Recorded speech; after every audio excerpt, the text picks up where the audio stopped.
Hi, I'm Lisa. This is my YouTube channel, and I am here to explain direct to film printing. So, DTF stands for direct to film printing. This is the film.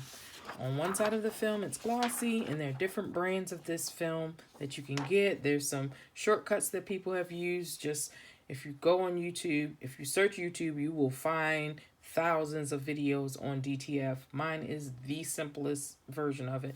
This side is matte. Now, DTF has its own printer and inks, just like sublimation. So, if you use the DTF printer, which is made mostly by Sawgrass, is what I've seen, then you can get white on your image. So, if you're printing something with white in it, it will print onto this film, and you can put it on your shirt. Well, for me, I'm using sublimation. So this is sublimation ink. Yes, you can use sublimation ink. So I printed my image, and this is for my youth group at church, Emerge. I printed my image, and then there's this powder. You pour the powder, you make sure it saturates the whole image. You shake the powder off. It's a process. You shake the powder off. Once you have the powder off, you put this underneath this image under your heat press. You let the heat press hover. Some people put it in the oven.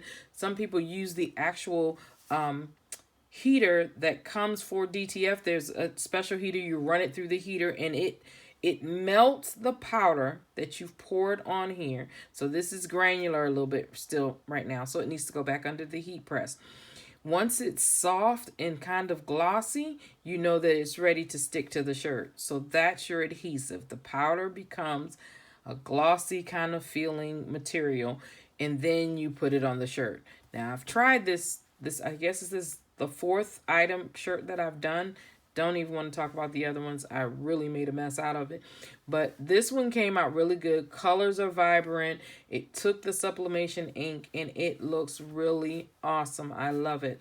It feels really smooth. It almost feels like the shirt kind of feels like back in the old days, which wasn't too long ago, when we were buying the iron-ons from Walmart, and you would print on the iron-on paper, and then you would just iron the whole square sheet onto your page, onto your shirt. Well, with this, you actually have the spaces. There's spaces with no powder on it, no image on it. And when you put it on the shirt, so between the letters, that's shirt. That's just the shirt. There's nothing on it. So I like that part about it. It separates your image, and you have a clear, clean image with it. So I like DTF. I'm going to do this again, but I'm going to get it right. So that's DTF, direct to film printing. And there is a printer for it, Sawgrass, or you can sublimate with it with your Epson printers and use sublimation ink. DTF does have its own ink if you want to use white. That means converting a printer, if you have an Epson, to DTF. Not going through that. I am going to continue to use my sublimation. The colors are vibrant. That's me. That's it. There you go. DTF printing.